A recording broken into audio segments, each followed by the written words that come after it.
Hello friend, आज આપણે યુવા ઉપનિષદ દ્વારા તાજેતરમાં એક બુક બહાર પાડવામાં આવેલી છે ભારતનો ઇતિહાસ કરીને. એમાં પ્રાચીન, મધ્યકાલીન, આધુનિક ત્રણેય ઇતિહાસ આ બુકમાં કવર કરવામાં આવેલો છે.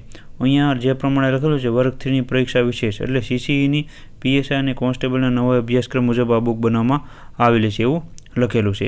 તો આજે આપણે આ બુકનો રિવ્યૂ કરશું, જેથી કરીને જે વિદ્યાર્થી મિત્રોને લેવી હોય તો લઈ શકે. અને જે વિદ્યાર્થી મિત્રો પાસે ઓલરેડી ઇતિહાસની અલગ અલગ બુક છે, જેમ કે પ્રાચીનની, મધ્યની, આધુનિકની અથવા કોઈપણ પ્રકાશનની બુક હોય આ ઇતિહાસની, તો તે વિદ્યાર્થી મિત્રોને આ બુક લેવી કે ન લેવી એ પણ ખ્યાલ આવી જશે. અને આ બુકમાં કઈ રીતના ઇન્ડેક્સ આપેલી છે અને કયા કયા ટોપિક આપેલા છે અને કેટલા ઊંડાણપૂર્વક આપેલા છે તે પણ તમને આગળ વિડીયોમાં ખબર પડી જશે. એટલે વિડીયોમાં જોડાઈ રહેવા વિનંતી. અહીંયા આપણે બુક રિવ્યૂ એ માટે લાવતા હોય છે, જેમ કે ઇતિહાસની ઘણી બધી બુકો બહાર પડેલી છે, ઘણા બધા પ્રકાશનની, અને આ પ્રકાશનની યુવા ઉપનિષદની પણ ઘણી બધી બુકો છે. અને તો પણ આ બુક બહાર પાડવામાં આવેલી છે ભારતનો ઇતિહાસ. તો આ બુક તમારે જે વિદ્યાર્થી મિત્રો નવા છે એને લેવી કે જૂના છે એને લેવી એ પણ તમને આગળ ખ્યાલ આવી જશે. એ પણ તમને આગળ વિડીયોમાં જણાવી દઈશ, એટલે જેથી કરીને વિદ્યાર્થી મિત્રોના પૈસા અને સમય ન બગડે. કારણ કે નવી નવી બુકો માર્કેટમાં આવતી હોય છે, એટલે ખાસ કરીને તમારે ધ્યાનમાં રાખવું કઈ બુક તમારે લેવી કે ન લેવી એ તમારા ઉપર ડિપેન્ડ છે. અહીંયા આપણે રિવ્યૂ એ માટે લઉં છું, જેથી કરીને જે વિદ્યાર્થી મિત્રો જેમ કે ગામડાના રહેતા હોય, ગામમાં ઘણા વિદ્યાર્થી મિત્રો શહેરથી દૂર રહેતા હોય, તો તેને નવી બુક આવવાની ખ્યાલ ન હોય કે નવી બુક કઈ આવી છે, અથવા ખ્યાલ હોય તો લેવી કે ન લેવી તેમાં કન્ફ્યુઝન હોય છે. તો એને આપણે આ ચેનલ દ્વારા ખાસ કરીને માહિતી મળતી હોય છે. અને ઘણા વિદ્યાર્થી મિત્રોની કોમેન્ટ પણ આવે છે કે આ બુકનો રિવ્યૂ કરો. તો આપણે એ રીતના જે નવી નવી બુકો આવતી હોય છે એના આપણે રિવ્યૂ આ યુટ્યુબ ચેનલમાં આપણે કરતા હોઈએ છીએ. આજે આપણે આ બુકનો રિવ્યૂ કરીશું. અહીંયા તમને જણાવી દઉં કે સૌપ્રથમ અહીંયા ત્રણેય જે છે પ્રાચીન, મધ્યકાલીન અને આધુનિક ત્રણેય ઇતિહાસ અહીંયા આપેલો છે. અને ભારતનો એવી રીતના લખેલું છે, ગુજરાતનો આમાં કવર નથી કરેલો. જો અમુક ટોપિક હોય છે એ કવર કરેલા હોય છે, બાકી ગુજરાતનો અલગથી આમાં માહિતી નથી આપેલી. અહીંયા તમે વિડીયો પોઝ કરીને આ ઇન્ડેક્સ વાંચી શકો છો. અહીંયા સામેના પેજમાં છે સીસીઈનો મુખ્ય અભ્યાસક્રમ જે છે બીજી એક્ઝામ તેનો સિલેબસ આપેલો છે અને ચેપ્ટર નંબર લખેલા છે, કયો ટોપિક કયા ચેપ્ટરમાં છે. અહીંયા ત્રણેય ઇતિહાસ પૂરા થઈ જાય છે પછી પરિશિષ્ટ આપેલું છે, એટલે એમાં અલગ અલગ જે ટોપિક હોય છે વન લાઇનર અથવા જેમ કે સમાચાર પત્રો છે એ કયા સ્થાપકે લખેલા છે, વિવિધ આયોગ કયા કયા છે, એને કોઈ વ્યક્તિએ જે સૂત્રો આપેલા હોય અથવા વ્યક્તિના ઉપનામ હોય તેના વિશે અલગથી માહિતી આપેલી છે. અહીંયા તમારે જોઈ શકો છો કે ઇન્ડેક્સ પણ પૂરી ડીપમાં આપેલી છે, જેથી એને કોઈ પણ ટોપિક તમારે ગોતવો હોય, જેમ કે તમારે ચિત્રકલા વિશે વાંચવું છે તો 33 નંબરના પેજમાં મળી જશે. આવી રીતના અહીંયા ઇન્ડેક્સ અલગથી પણ સારી એવી દર્શાવવામાં આવેલી છે. હવે જે વિદ્યાર્થી મિત્રો પાસે ઇતિહાસની બુક છે એને તો ખ્યાલ જ હશે, એટલે તમે વિડીયો પોઝ કરીને તમારી પાસે બુક હોય તેની સાથે પણ તમે સરખાવી શકો છો. અને આગળ તમને પણ ચેપ્ટર બતાવી, જેથી કરીને તમને વધારે ખ્યાલ આવશે કે આ બુક કેટલી ડીપમાં છે કે કેવી રીતના બુક બનાવવામાં આવેલી છે. અહીંયા અલગ અલગ જે ઇતિહાસનો ટોપિક છે કાળ મુજબ જ બધા આપેલા છે. પહેલાં પ્રાચીન આપેલું છે, પછી મધ્ય આપેલું છે અને પછી આધુનિક ઇતિહાસ આપેલું છે. અહીંયા તમે જોઈશો આધુનિક ઇતિહાસમાં પણ અલગ અલગ જે છે એ દરેક ટોપિક આમાં કવર કરેલા છે. 1857 સત્યાગ્રહ હોય, રાષ્ટ્રીય આંદોલનમાં જે કંઈ ક્રાંતિકારી આંદોલનમાં જે ભાગ લીધો એ છે, ગાંધી વિશેની માહિતી છે, અને છેલ્લે ભારતના ગવર્નર જનરલ અને વાઇસરોય વિશે પણ માહિતી આપેલી છે. અને ટેબલ પણ આપેલા છે, અને સાથે સાથે જે છે અમુક ચાર્ટ આપેલા હોય છે તે પણ આપેલા છે પેજ નંબર સાથે.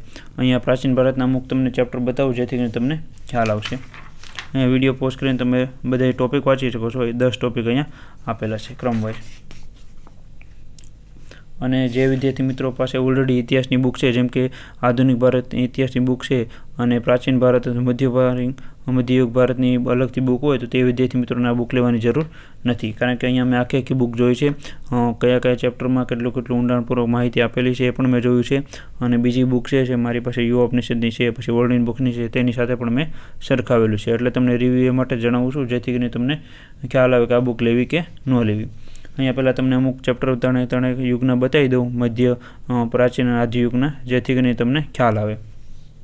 પ્રાચીન ભારતનો ઇતિહાસ જાણવાના સ્ત્રોતો અહીંયા આપેલા છે, બેઝિક માહિતી બધી કવર કરવામાં આવેલી છે.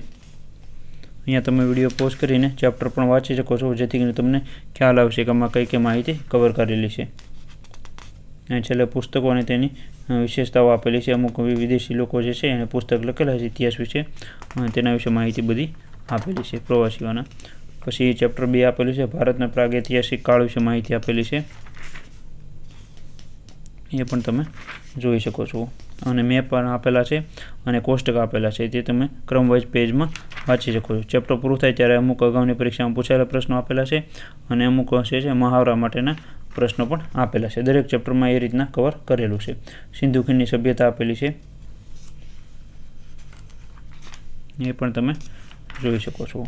અલગ અલગ જે કાંઈ સ્થળોએ મળેલી છે માહિતી તેની બધી કવર કરેલી છે અને ફોટા પણ સારા એવા આપેલા છે. અહીંયા કોષ્ટક આપેલો છે જે જગ્યાએથી જે વસ્તુ મળેલી છે એના માટેનું.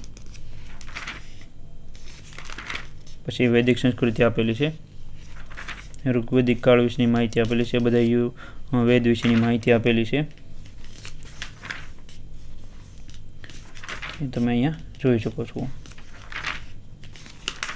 અને જે વિદ્યાર્થી મિત્રો જીપીએસસી ક્લાસ 1-2ની તૈયારી કરે છે, ડીવાયએસ OSTAની, તે બધા વિદ્યાર્થી મિત્રો માટે આ બુક કામની નથી, કારણ કે અહીંયા બેઝિક માહિતી બધી આમાં આપેલી છે દરેક ટોપિકની. તમે અહીંયા જોઈ શકો છો દરેક ટોપિક છે 4 થી 5 પેજમાં જ પૂરો થઈ જાય છે અને એટલી બધી ડીપમાં માહિતી નથી આપેલી કે જેથી કરીને તમે મેઇન્સ માટે પણ આ બુક લઈ શકો છો. અને ક્લાસ 3 માટે અહીંયા લખેલું છે CCEની જે પરીક્ષાઓ માટેનું, તો તે માટે તમને ખાસ એક જણાવી દઉં, જે વિદ્યાર્થી મિત્રોએ ઓલરેડી કોઈપણ પ્રકારની બુક લીધેલી હોય, જેમ કે યુવાની લીધી હોય તો યુવાની, વર્લ્ડ ઇનબોક્સની લીધી હોય, લિબર્ટીની લીધેલી હોય અને અલગથી કોઈ બુક લીધેલી હોય આધુનિક ભારત ઇતિહાસની, પ્રાચીનની, તો તે વિદ્યાર્થી મિત્રોને પણ આ બુક લેવાની જરૂર નથી, કારણ કે અહીંયા મેં અમુક ચેપ્ટર વાંચ્યા છે, બેઝિક માહિતી જ આપેલી છે જે દરેક પ્રકારની બુકમાં હશે. અહીંયા તમને ખાસ એક જણાવી દઉં કે આપણે કોઈ પ્રકાશનની અહીંયા વાત નથી કરતા, પણ આ એ માટે તમને કહું છું જેથી કરીને તમારા પૈસા ન બગડે અને સમય ન બગડે અને કોઈ વિદ્યાર્થી મિત્રો ગેરમાર્ગે ન દોરાય, કારણ કે જેથી કરીને તમારો સમય ન બગડે. અને ઘણા વિદ્યાર્થી મિત્રો નવી નવી બુક આવતી હોય છે માર્કેટમાં, તો એ તરત લઈ લેતા હોય છે, તો ખાસ કરીને તમારે આ બધી માહિતી ધ્યાનમાં રાખીને બુક લેવી. એનો પણ આપણે એક અલગથી એક વિડીયો બનાવી દઈશ કે બુક લેતી વખતે તમારે શું શું ધ્યાનમાં રાખવું, જેથી કરીને તમને વધારે ખ્યાલ આવશે.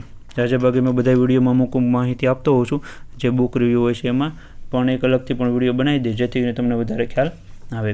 આવી રીતના પ્રાચીન ઇતિહાસ વિશેના એટલા ચેપ્ટર મેં તમને બતાવ્યા, એ તમે જોઈ શકો છો. અહીં 10 ચેપ્ટર વિશે માહિતી અહીંયા આપેલી છે. પછી જે મધ્યકાલીન ભારત છે તેમાં જે 7 થી 8 ટોપિક આપેલા છે, જેમ કે વિજયનગર છે, મુગલ કાળ છે, ભક્તિ અને સૂફી આંદોલનો છે અને અમુક પ્રમુખ રાજવંશો જે સ્ટાર્ટિંગના થયેલા છે તેની વિશેની માહિતી આપેલી છે. અહીં પહેલું ચેપ્ટર છે એ મધ્યકાલીન ભારતના ઇતિહાસના જાણવાના સ્ત્રોત વિશે માહિતી આપેલી છે. પછી બીજું જે છે એ રાજવંશો વિશે માહિતી આપેલી છે, એ પણ તમે અહીંયા જોઈ શકો છો. આના મેપ દ્વારા પણ દર્શાવેલું છે. અને વિડીયો ગમે તો લાઈક કરી આપજો અને આપણે ચેનલમાં તમે નવો હોય તો સબસ્ક્રાઈબ ખાસ કરીને કરી આપવું, જેથી કરીને તમને નવી અપડેટ મળતી રહે. અને ક્લાસ 3ની અલગ અલગ બુકના રિવ્યૂ પણ આપણે કરેલા છે અને જીપીએસસીની બુકના પણ કરેલા છે, એ પ્લેલિસ્ટમાં જઈને તમે જોઈ શકો છો. આવી રીતના મુસ્લિમ આક્રમણો વિશેની પણ માહિતી આપેલી છે, દિલ્હી સલ્તનત વિશે માહિતી આપેલી છે, અલગ અલગ રાજાઓ જે થયેલા હતા તેની પણ માહિતી બધી કવર કરેલી છે. પણ અહીંયા તમે ખાલી જોઈ શકો છો કે દરેક ટોપિક જે છે એ ખાલી બેઝિક માહિતી બધી આમાં કવર કરેલી છે.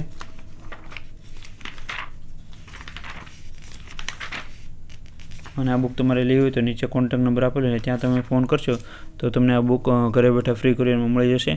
જે કાંઈ ચાર્જ થતો હોય છે એ તમને જણાવી દઈશ કે બુક એટલા ડિસ્કાઉન્ટમાં તમને મળી શકશે. અને બુકની પ્રાઇસ પણ તમને હું વિડીયોના એન્ડમાં જણાવી દઈશ.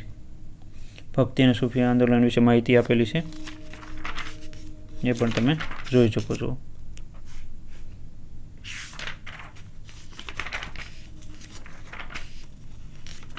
પછી આધુનિકની પણ તમને થોડાક ચેપ્ટર બતાવી દઉં, જેમ કે 1857નો સ્વાતંત્ર્ય સંગ્રામ છે તો એના કારણો વિશે માહિતી બધી આપેલી છે, કઈ રીતના ઉદ્ભવ થયો હતો એનો, કઈ કઈ જગ્યાએ સ્થળોએ થયેલો હતો તેની પણ માહિતી આપેલી છે, કોણે કોણે આગેવાની કરી હતી તેની પણ માહિતી બધી આપેલી છે.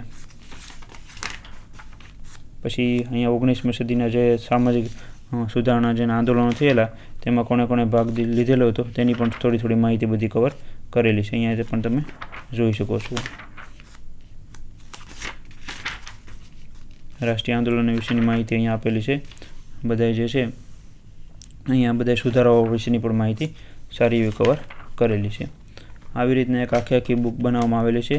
હવે આખી બુક તમને નહીં બતાવી શકું, અહીંયા પરિશિષ્ટ જે છે એ પણ તમને જણાવી દઉં 1 થી 2 એટલે તમને ખ્યાલ આવે. અહીંયા તમે જોઈ શકો છો રાષ્ટ્રીય કોંગ્રેસ આંદોલનો જે થયેલા હતા સંમેલનો તેના વિશે માહિતી આપેલી છે. પછી સમાચાર પત્રો અને સ્થાપકો વિશે માહિતી આપેલી છે અને આધુનિક ભારતના વિવિધ સ્થળો સંસ્થાઓ વિશે માહિતી આપેલી છે. બુકની પ્રાઇસ તમને જણાવી દઉં જેથી તમને ખ્યાલ આવે. 470 રૂપિયાની પ્રાઇસ છે.